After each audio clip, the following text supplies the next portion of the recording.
Good morning, good afternoon, good evening, and welcome, friends and family from around the world, to the Energetic Life Now show. I am your host, Eric Stenlake. We are so honored that you have spent the time to be with us here, whether this is your first time, you're on live, you're catching the replay. We just want to send and extend a very, very warm welcome to you and blessings to you and your family. The Energetic Life Now show is being shown on the Spanglish World and H.E.R networks on Zingu TV's channel 250 and 251. Now, when you download the Zingo TV app, which is free, of course, please leave a rate and comment. We would love to see that and appreciate that from you all. Zingo TV is also available on Google Chromecast, Amazon Fire TV sticks, Roku sticks, and on all smart TVs 2016 and forward. Ladies and gentlemen from around the world, let's put our Energetic Life Now hands together for the very, very special guest we have on today. You know how I roll. I bring the best of the best, and that is not a lie, because tonight, color coordinated, we have in the house retired Air Force Lieutenant Colonel Tina Parker. Welcome, Tina. Thank you so much for being here. Hi, Eric, and all your listeners. Thank you so much for having me on. This is fantastic. I can't wait to see what we get into tonight. Oh, we're going to get into all kinds of fun tonight for sure. So, Tina, tell our listeners a little bit about yourself, a little bit about your background. We just heard that you are retired Air Force Lieutenant Colonel. Like, that is fantabulous all in itself. So we got to know, inquiring like minds like ours, we got to know the story behind the story here of Miss Tina Parker. Sure. So yes, I did spend 23 years in the Air Force, 7 active duty, 16, if I did my math right, part-time reserve. And just, a lot of people ask me, like, why did you go into the military? What was that all about? I was actually born into it, right? My father served, both my grandfathers served. But what's really interesting is I never even thought about it. Like, I was literally halfway through college when I went, wonder what I'm going to do with the rest of my life. Right? We all get to that point in our life where we go, well, now what? And I literally just thought, well, I'll give it a try. I'll see what it's like. And if I like it, cool. And what I found is that it challenged me in ways that I probably wouldn't have challenged myself on my own.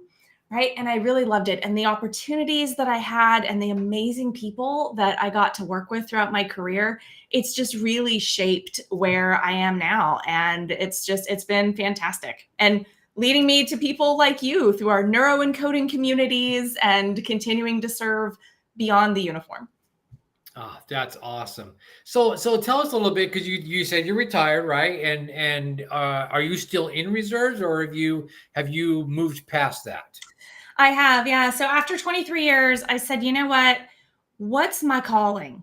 I mean, I've always felt like I've lived my calling in some form or fashion, but I got to a point where I said, okay, I could still continue on. I could go move up the ranks, and right, that was the path. And I really just sat with myself and I said, what is it that I want to bring to the world? I was feeling a pull and a calling to something, I wouldn't say greater, right? A lot of people say a calling to something greater. I didn't feel like it was something greater. It was just something different, and a way to bring the experiences that I've had throughout my life with leading a team of 70 all male drill sergeants, right? As a young little captain, right? You can see me. I was like, what am I doing here? And all the way to my last couple of years in the Air Force, working with the Air Force Innovation Catalyst AFWorks, right? We were charged with doing things differently, breaking outside the box, right? And Fast Company even recognized us as a world best for innovators. And we were like, we're government, right? Like, you know that this is what you like. And so, because it just didn't seem like it made sense, but it absolutely made sense, because we brought all of these brilliant minds to the table and created a space for everybody to share their ideas and really just throw crazy ideas out there and play on it, right? And so that's really where my company now, Lead Outside the Lines, came from. Because it's really about, how do you show up as a powerful leader in your own authenticity, which for me was not always easy, right? In an environment that's very heavily male dominated. And I was a college cheerleader, became military officer, right? So you're like oil and water, like what is this? But I realized though through my career that the times when I shined the best and other people on my team did was when we created space for everyone to show up as their true authentic self and bring their gifts. And so that is, I knew, I was like, that's my path, is to create opportunity and space for others to trust themselves to do the same. Wow. Oh, that's great. I love it. I love it. And it's so funny and how ironic it is. Like we would be knee deep in something and then all of a sudden decide, is this what I want to be doing with the rest of my life? And so Mm-hmm. where do my passions lie? And beginning to explore that space and holding options open and available for us to kind of explore and say, well, what what can I do next? I've got all of this background and knowledge. How can I best use it? How can I best serve? And for you, then now taking this into leading outside the lines, I'd love for our listeners to know a little bit more about that. Like that's the name of your company, leading outside the lines. What is it that you're doing with that? Yeah, I really love the work. So it's speaking, facilitation, coaching. It's working with heart-centered high achievers, right? Who have big dreams and big goals, and they want to make a big impact in the world. But let's face it, it's not always easy to do that without sacrificing our own health, wealth, happiness, well-being along the way, right? And that's one of the things that I really came to understand throughout my career, because there was a time about 12 years ago, 13 years ago now, I guess, where I was the hard charger, right? Now you check all the boxes, right? And that's what I realized. I was checking all the quote unquote right boxes to be successful by the definition of success, right? And we all have our own definition. But I realized I was successful at work and my personal life was basically falling apart. Right. And that to me was not success. I was like, I cannot show up. I'm the same body. I'm the same person. I'm the same heart showing up in both of these places. But on the personal side, like I literally, when I was 6 months pregnant with my first pregnancy, I lost it at 6 months to stillbirth. And that was a wake up call for me because I just pushed through. I was like, nope, got to get to work, got to get to work. And I knew something was wrong, right? But I didn't listen to myself and it cost me. And then I was pregnant right away after that. And so, of course, the anxiety you can imagine, like, okay, let's make sure this one goes well and everything is good and healthy. And she's 13 now, almost 13, and just giving me a run for my money. But then 6 months after I had her, I had cancer. And literally the universe, God was like, look, lady, you need to get yourself aligned because this is not working. And then about a year and a half later, divorce. So when you look at, like, there's 4 big D's of stressors in people's lives, right? Death, debt, disease, divorce. I got all of them, like in 4 years. And I thought something is out of alignment here. What is happening? And I just went on this crusade really to figure out, how can we as human beings show up in our full capacity and our full power at work, at home, for ourselves, even when nobody else is around, right? The whole person concept is really what led me to where I am now. And so I'm working with high achievers who really, they don't want to sacrifice success. They also can't keep going the way they've been going. Yeah. Oh my gosh. Yeah. Wow. Thank you, first of all, for being so vulnerable and open for our listeners. That was your story is absolutely incredible. And just thank you for all that you've done in service, to our country. And gosh, I can't even imagine going through what you've gone through and how you have triumphed and come out the other end.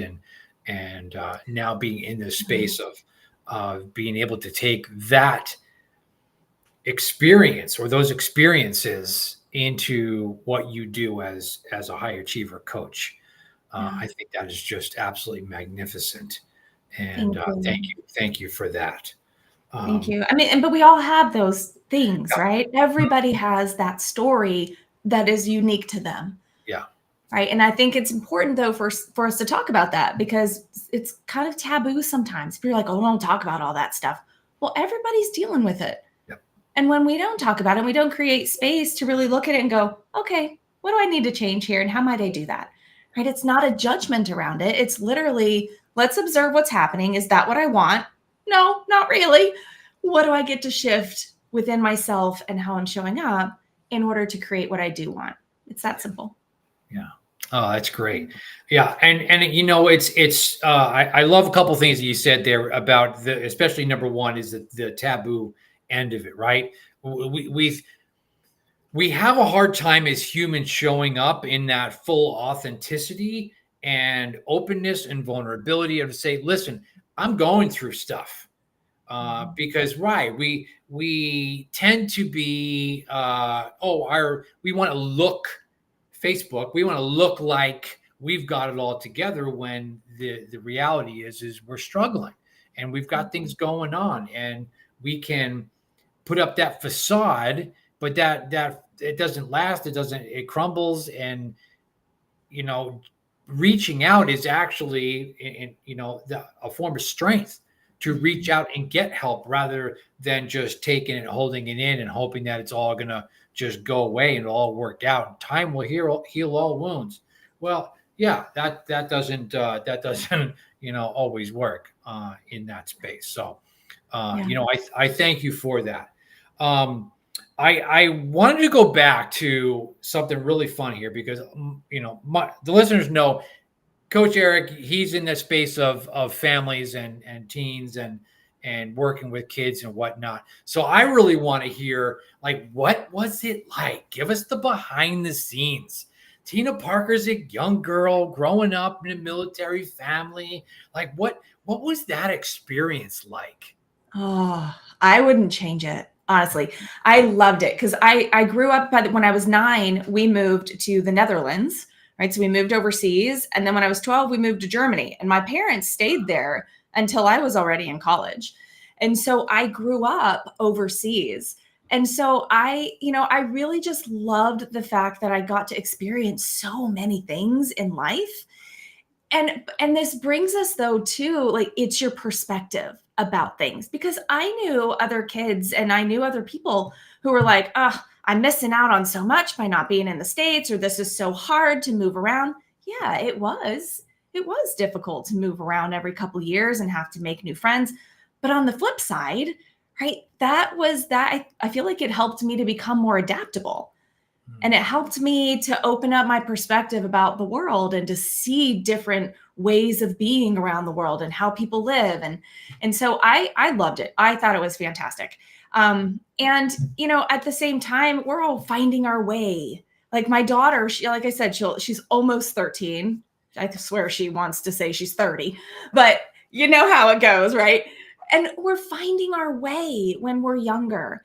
And one of the things that I have come to really understand, especially in this work that like you and I do in neuroencoding with coaching and working with families, is that we get conditioned based on experiences that we have growing up about our beliefs about what's right, what's wrong, what's okay for you, what's not, right? And it sometimes can make it difficult for us to really know, who am I really at my core? Like, am I showing up in a certain way because I was told, oh, that's what you're supposed to be doing? Right. And I'm very fortunate that my parents were always like, hey, go figure out what you want to be. Like, it's all good. Right. But I still did have some of that conditioning, like, get a good job, make sure you can pay your bills, right? Don't be the starving artist kind of thing. Right. Which kind of led me to the military. Because when I said, like, what am I going to do with my life? I don't know. I knew the way of the military. Whether or not it was the most aligned with me, who knows? But I knew it. I understood that environment and that community, right? And so I think with growing up with families, it's really important for parents to allow their kids to sort of figure things out and be who they are, right? Even if you're like, I really don't get what you're doing right now. but okay, it's who you are and I support you. Mm-hmm. Oh my gosh, I loved every second of that, because I think I was going back into my childhood and reliving those experiences, right? And you know, my father was a Navy man and a firefighter, and some things were very cut and dry and um, very tuned in, if you will, on how to do things, how to get things done, and you just keep pushing forward and it doesn't matter whether you like it or not, you just do it anyway and you keep moving and you keep going and so I had a lot of those experiences I think is what shaped my future as a young boy and then getting into the spaces of then exploring like I don't know what I'm doing in life, like where am I, like I had no idea. I was told go to college and do this, get a good job, yada yada. And up until a few years ago, I thought I was doing pretty darn good until I had this like revelation, this self-realization that I was out of alignment. And you said that earlier. I felt like I was out of alignment. What am I doing? And going through this self-discovery process and coming out the other side of like, wait, coaching, wait, what? I've been teaching leadership and I've been working with educators and I've been doing this whole piece. And yet I didn't realize that really I was coaching. Mm-hmm. And so as I started exploring this space, and then it was like, what? And it kind of just opened up all this new opportunity. And I was like, It's wow, exciting. it's so exciting because it's like, would I have discovered that if I had just put my head down, nose to the grind, if you will, and just kept pushing without picking my head up and looking around and going, am I where I'm supposed to be? Yeah. You know, and you brought up something a few minutes ago where you talked about, really being in that place of understanding and alignment and focus. And I know you and I both are working with adults and families as what's unbalanced. Where is this sense of something's not right within the family unit? Something's not right. We are not getting the results that we should be getting, could be getting, and then beginning to Want sit to be down getting. and want to be getting, and then sit down and begin to dial in what we want. Mm-hmm. So in your Sometimes we think it's too scary though to look at it. yeah, Right? We're not sure what we're going to find. Like, I know what's going on over here. Like, I understand how to respond to whatever this is that's happening. Even if I don't like it, there's a familiarity about it. mm, Right. But the unknown, like if I do make a change and I really sit down and look at what's going on and I decide, oh no, I do not want what I've been getting, but I don't know what's coming on the other side. Like now I've just taken my future away. yeah, Right. And that is an uncomfortable space. And I think when you shared, like, oh, I got discovered this thing about coaching and realized, whoa, this is kind of what I've been doing all along. But that's really the beauty, though, too, of coaches is that that's our job, is to help people really take an honest look at what's going on in a safe space. yeah, Right. And I think it's so critical right there is to look at it and then be kind of an observer instead of being all in their stuff, right? Observe it, go, okay, is that really what I want? And when you decide you want to make a change, the coach helps you to craft what that future looks like so you can connect to it. Because when you don't know and you just, okay, I'm just going to jump off the cliff, right? That's scary. Right. And we have this conditioning that's come up throughout our entire lives that goes, your brain goes, no way. I don't know what's on the other side of that. Not doing that. yeah. Right. It's not because it's the best thing or not the best thing for you. It's just that it's unfamiliar. So if you think about it as kids, we didn't care if anything was familiar or not. We were just like, hey, I'm going to go to the park. I'm going to go talk to so-and-so. I'm going to hang out. Like we just loved life and explored. Right. And there's this exploration as kids that we lose, this essence of exploration that many of us lose when we get older. And it takes some intentionality to really get back to that space and tune in to what our inner child knows. Your inner child, that when you start to feel like, oh, something's out of alignment, something's not right here, pay attention. You're not crazy. You're not out of your mind. Like literally, your body is trying to tell you, hey, something's not right here, because your core, who you were as a kid, you know what you need. Yeah. But we get into trouble when we start to push that to the side and don't listen to it. Yeah, such a great point, and like I said a few minutes ago, growing up with you're going to go to college, you're going to do this, you're going to do this, and I didn't question it. Was said, it was done, and I'm going to do what I'm told. And how we started raising our kids like that, and all three of them are doing not anywhere near close to what we said was their path. Because why? It wasn't their path, it was our path for them, and we had to let go of what our expectations were of that and turn into more of that guide or coach, if you will, around what it is that they wanted to do. And you know what? They are all doing fantastic. They're all working, they're all doing what they need to do. They got cars, they got, ways to make living, and they're in that exploration journey. And I'm like, dude, just do it, man. Be you, go and do it. You're going to have plenty of time to really figure that out and dial it in to something that might be of long term, or maybe it's some couple of short term things. I don't know. It's your journey, not mine. Tell me what you need. I'm here to support you.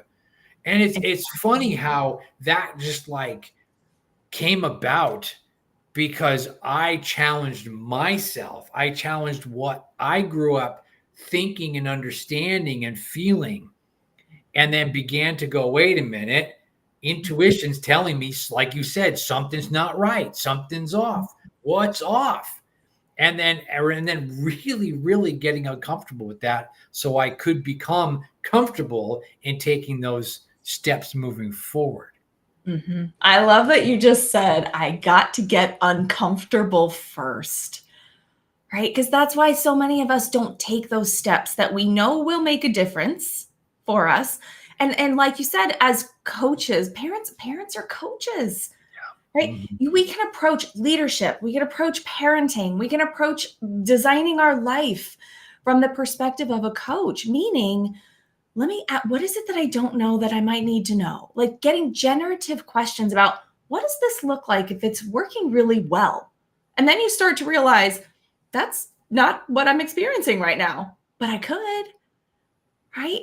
And for our kids, it's coaching them to explore, to trust themselves, to design their life path. Because you're right, it is not our path. As much as we might want to go, no, you come over here. This is where you need to be going. They're like, nope. Especially if you got kids like ours, right? That are like, yeah, I got it. Thanks. Oh, it's so true, right? And we're cracking up as parents because we know we're in it too. With the same as you guys, around the world. Our, kids are kids, right? Wherever you're gonna go, there's always fun things that they're gonna do and things that they're gonna get into. But I think what changed is, and here's the leadership end of it is really telling our kids, like, you don't need our permission to be you. You are empowered to go through your life and make these decisions. Some of them are going to be right and some of them are going to be wrong. And I'm going to be here to support you either way. I'm not going to be that parent that says, well, I told you so. You shouldn't have been doing that. Right? They needed to experience life. They need to learn about these things through trial and error. That's how we learn, right? And otherwise, I'm going to be that. Well, I don't know how many definitions we can come up with here, Tina. Helicopter parent, lawnmower parent, drone parent, snow plow. I mean, fill in the blank. Meaning that I'm just going to clear everything out of their path and make life so easy for them. And then when they're like in their mid to upper 20s or 30s, they're going, I don't know how to do life. Right. I don't know how to figure things out on my own. I don't know how to trust myself to make a good decision. Yeah. Yeah. Right. And you said, I love what you just said, is that they don't need our permission to be themselves. Mm-hmm. Right. They are going to go out in the world. And if we as parents have, and I won't even say held space for them well, right? Because it's not always about us knowing what to do, because my daughter did not come with the handbook that told me how to figure out her stuff, right? And so, I mean, I'm just as much in the trial and error here as the kids are, right? As a parent. But it's in holding space where our kids know, like you said, they are supported.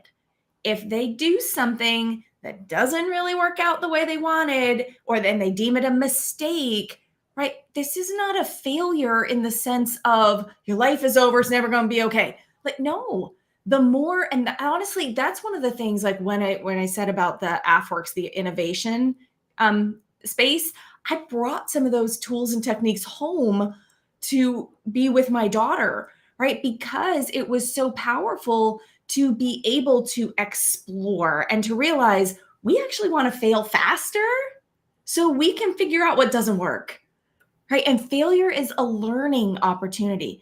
And that's one of the things that was so powerful for me. And I really try to help my daughter connect to this. And it doesn't always work, right? I mean, nobody's perfect, but I really just try to help her connect to, like, when things aren't going well or something didn't work out, it's like, okay, what did we learn from that?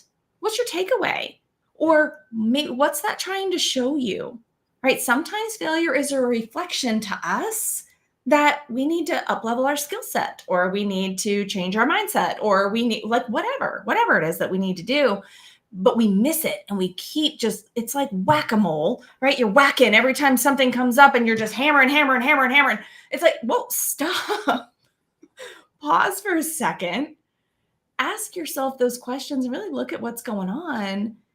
And then choose, right? Pause, notice, and choose instead of just rolling through the whole thing. Because when something's not going well, it's trying to show you. It's trying to show you something. And so I actually think we get to celebrate failure with our kids and with ourselves. Yeah. Oh, I love that. And I love that you use the pause, notice, choose. notice, pause, notice, choose. Pause, notice, choose. I was thinking of how I teach it. And so this is a fun one for all of our viewers out there, is how I teach is think of your body, the outline of my body, as a remote control. I've got play buttons, I got fast forward, I have rewind, and I have a pause button. And I like the pause button right here over my heart, because sometimes in that space of the heart is where I really need to pause here and notice how I'm feeling about this situation, the relationship, whatever it is that we're going through, that I'm like, I don't know if this is working out right. Well, what am I feeling? And then getting into that process of is this good? Is this bad? What do I like, dislike? What are my options? And then being able to choose something and move forward. Doesn't mean they're going to get it right. Doesn't mean they're going to be perfect with it. They might make another mistake, but then they're going back to that pause again and saying, what did I learn? Right? Because I either win or I learn. I don't lose. Right. Exactly. And I love that. And listen, when my kids were younger, I would drive them nuts, Tina. They would be going out to school. Hey, you guys have a good day. I hope you failed today. Like, Dad, Thanks, Dad. Who says this to their kids to go out and fail? Yeah. Right? But it was getting that into their minds that you're going to go out and do you today. Some of it's going to work out and some of it's not. And it's okay both ways, because you're either going to win or you're going to learn from both sides of that. And so be okay with showing up and being all right with, you know what, didn't work out. So what can I do differently next time? How do I change it to get what I want? And let's celebrate, not did I get it right, Yes. But did I listen to my intuition? Did I take a risk and see what happens? And I'm okay with however it turns out. Right? We get so attached to the outcomes instead of being attached to, did I try something different? Did I listen to what my body was telling me? Right? Because you're so right. Pausing and listening to our feelings, that's your navigation system. Like, why would you want to fly an airplane with no navigation system and just be like all over the place? That's what we're doing when we're not listening. And the older we get disconnected from the ability to really feel what we're feeling. And there's a lot of reasons that happens, right? And a lot of us have been through trauma and through experiences in life where we're like, yeah, I really just don't want to feel that again, so I'm going to wall myself off. Yeah. Well, we're walling ourselves off from all the full spectrum of feeling when we start to shut down. Right. And that's what I just love as children. They haven't done that yet. Mm-hmm. So much of the time you look at kids and you're like, gosh, I wish I had that spark again. You do. Yeah. You've just snuffed it out so many times. It's having a hard time coming back, but it's there.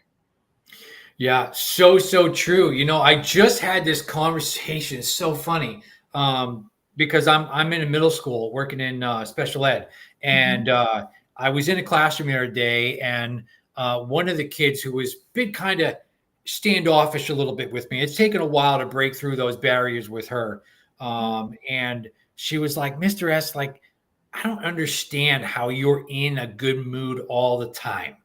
How it is that you show up and like I don't get it. Like, aren't you embarrassed? Like, don't you like there's all these people around and they're looking at you?" And I said, you know when I stopped being embarrassed? When I realized that I don't care what other people think about me. And she went, "What?" And I said, "How many times a day do you stop and think, oh, if I do that, who's going to look at me? Who's going to judge me? Who's going to be there and laugh at me? I said, the moment you release that control over yourself is the day you're going to find your peace and your happiness." She was like, True. "What? What?" And I'm watching her level up each week, level up, level up. I'm like, "How you doing? How you doing?" Yeah. Yeah. It stays with her. I Yep. love it. You're probably in the back of her head, right? When she's like wanting to do something and then gets that whole, oh gosh, what are they going to think? She remembers what you shared with her. Because when you share that with her, I'm sure that created a feeling in her of like, oh, I can go and do whatever it is that I want to do. Right? That is infectious. Yeah. And you're so right. We spend so much time worrying about what other people think. And the reality is we have no idea. Mm-hmm. We have no idea what they think. No idea. Right. No And there idea. have been so many times. And I remember actually being at work one time and my HR director came to me and she was like, "Hey, is our boss okay?" And I was like, "Yeah, why?" Because I work directly with the boss. And she was like, "Well, he walked by me this morning and he just like looked down and looked away. Like, is he mad at me?" And I went, "No, he had a big meeting this morning. I could hear through the wall. It didn't go well." I was like, "I'm pretty sure that's what it was." She's like, "Are you sure?" I'm like, all the worry around, and it had nothing to do with her. But we take cues and we think that people are thinking things of us. And even if they do, whatever, that's a reflection of them, not us. That's right. Right? That's right. And it keeps us stuck in a box, not them. Mm-hmm. So I don't want to do that to myself. I love Right. that you shared that with her, especially at such a young age. Mm-hmm. Middle And school is a hard time. ooh, Lord have mercy.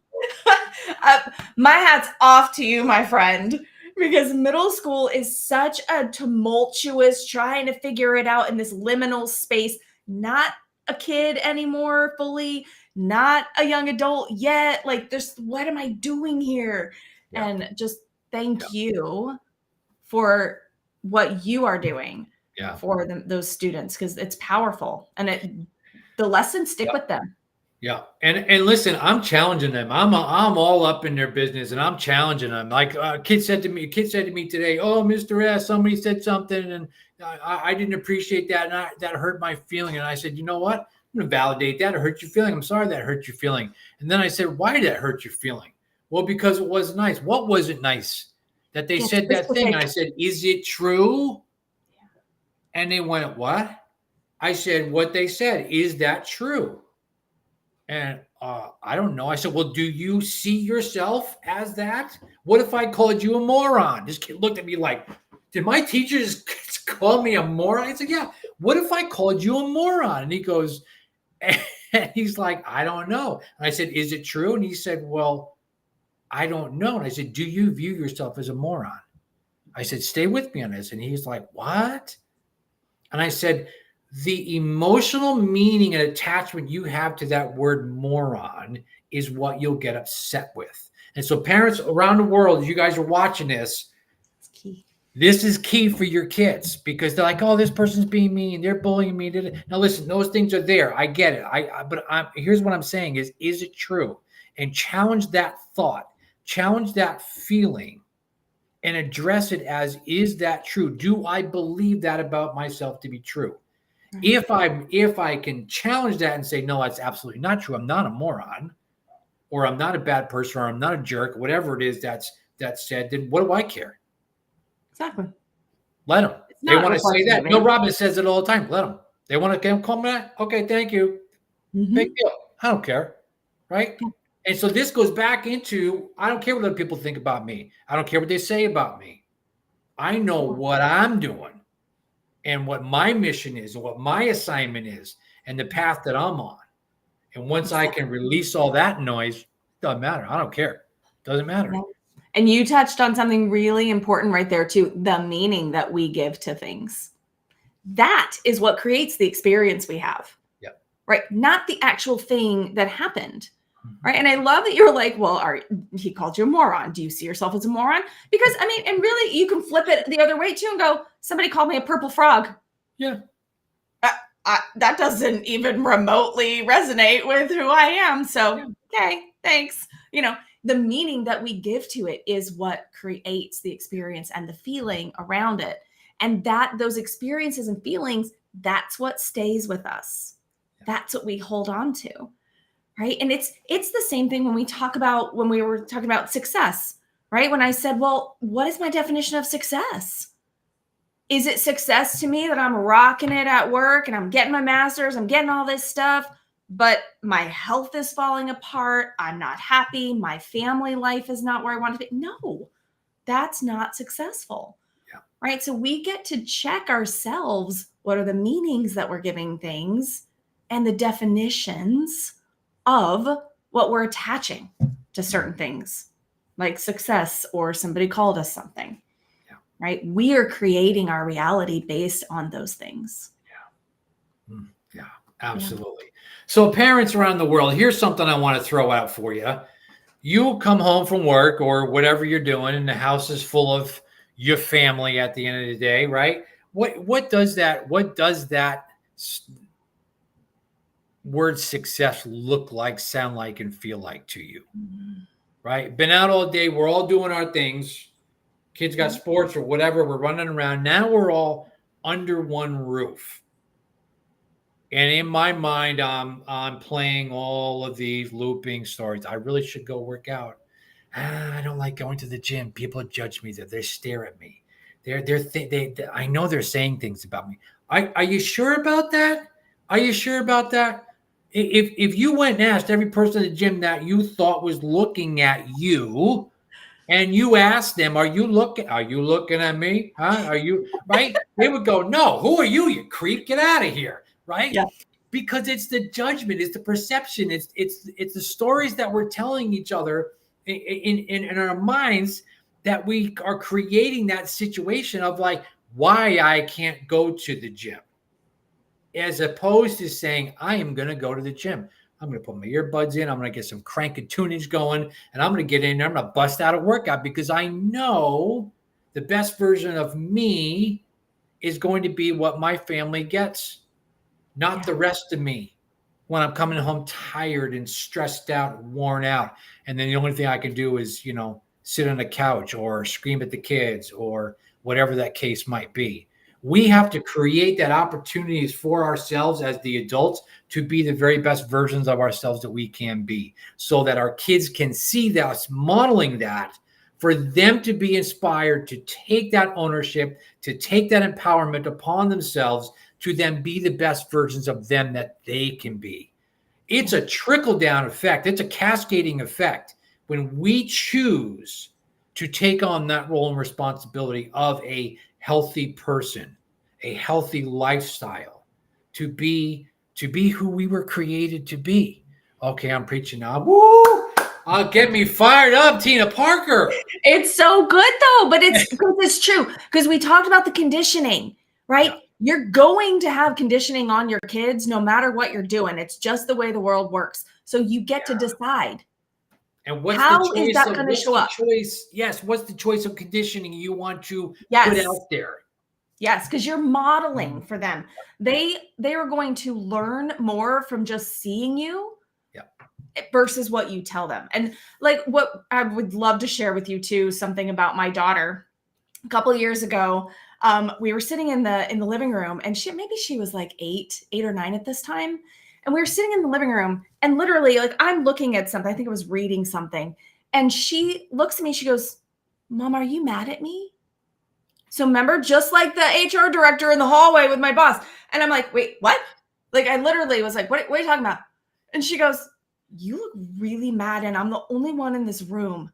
Your face looks really mad." And I was like, "Oh, honey, no. Mommy gets a really bad look on her face when I'm deep in thought."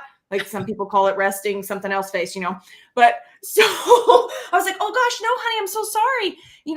And I said, "Oh, okay, that's my thinking face." Right. So now she'll call me out. She's like, "Mom, you're wearing your thinking face again." I'm like, "Oh, sorry." So she catches me. Right. But I thought about this later on. I said, what would have happened if she didn't feel comfortable enough to say something to me?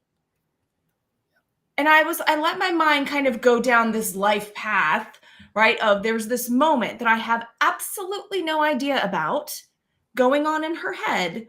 My mom is mad at me. I've done something wrong. What can I do to have her not be mad anymore? And if she thought every time I had that crazy thinking face look on my face, right, that it was about her, how many times would she have second guessed herself, censored herself, boxed herself in to try to get a different reaction from me, right, without me even knowing what was going on? And it had nothing to do with her, right?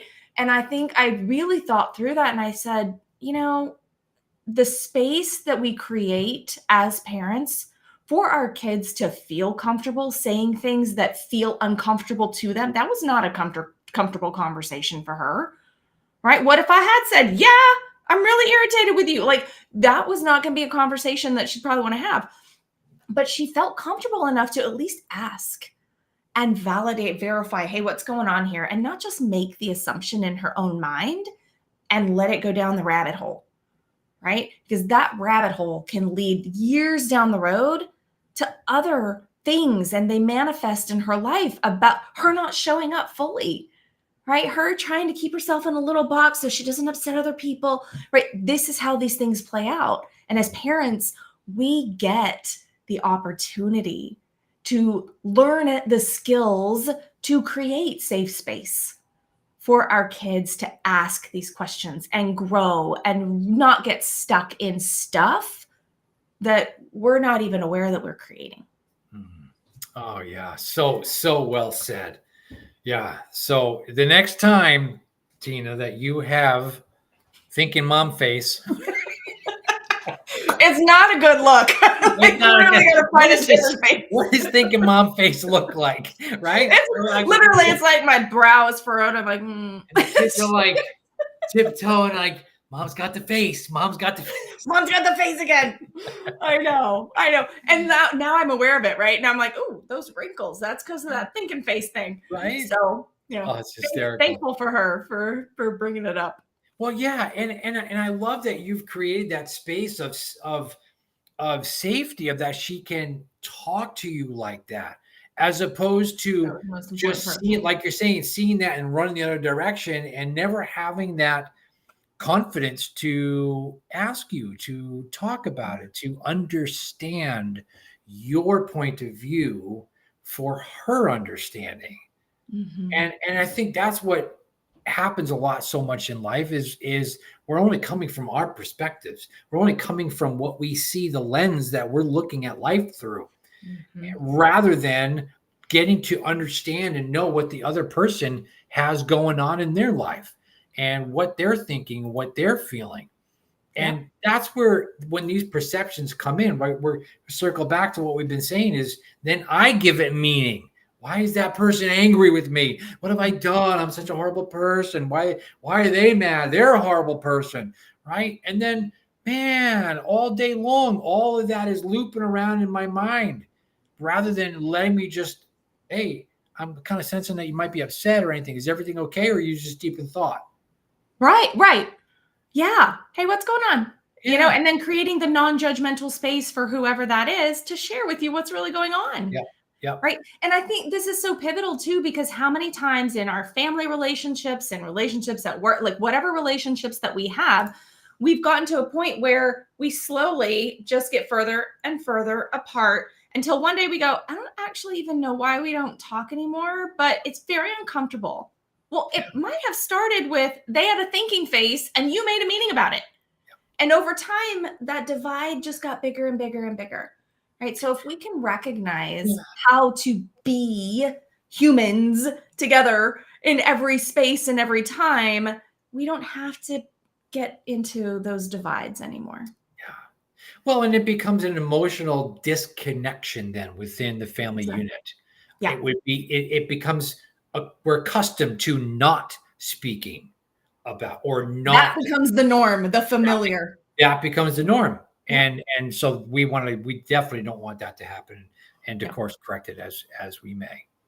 So, Tina, can you remind our listeners around the world, and thanks you guys again for tuning in. Absolutely amazing to have you guys all here.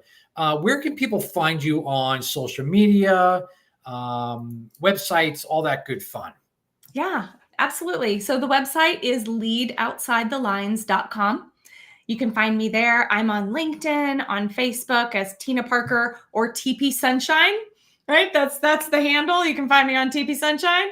And I'd love to connect with any of your listeners. It's so amazing, Eric, for you to have this platform to bring this information to folks. And I just thank you so much for having me on and for the work that you are doing in the world, my friend.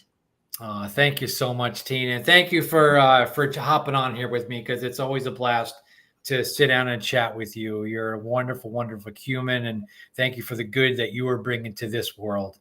And Thank you, just Eric. Same to really you, appreciate my friend. It's so wonderful. it. Yeah. So thanks again, everybody, for tuning in around the world. It's just so amazing that you guys are here with us. This show can also be heard on the Spanglish Radio Network. Please check it out at spanglishworld.ca for all the news and programming. Spanglish World, watch it, hear it, read it, download it, live it. Thanks, you guys, for tuning in. We'll see you soon.